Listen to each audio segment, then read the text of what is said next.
Komisioni Qendror i Zgjedhjeve do territorin dhe mjedisin në Vlorë.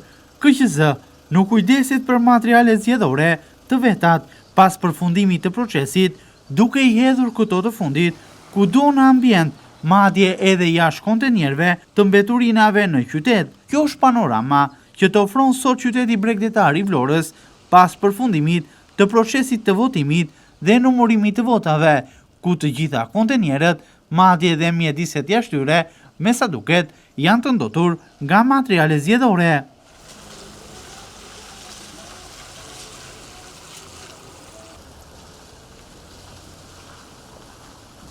Pas përfundimit të procesit të votimit dhe numërimit të votave, një pjesë e materialeve zgjedhore në Vlorë nuk hidhen madje as në koshat e mbeturinave. Këtë të hënë, shumë prej tyre i gjen edhe jashtë kontenierëve, duke bërë që mjedisi përreth të pushtohet nga kartonat dhe materiale zgjedhore. Kryesisht janë kartona me të cilat janë krijuar vendet e posaçme, se ku kanë votuar qytetarët, të cilët kanë përfunduar pranë kontenierëve.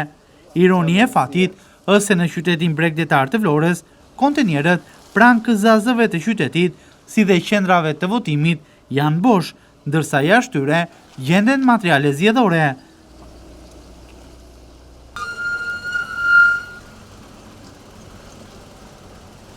Moti keq, i cili ka prekur qytetin bregdetar të Vlorës, ka ndikuar edhe më tej në ndotjen e qytetit, për shkak se era dhe moti përkeqësuar ka nisur të përhapin materiale zgjedhore, kryesisht kartonat, kudo në qytet.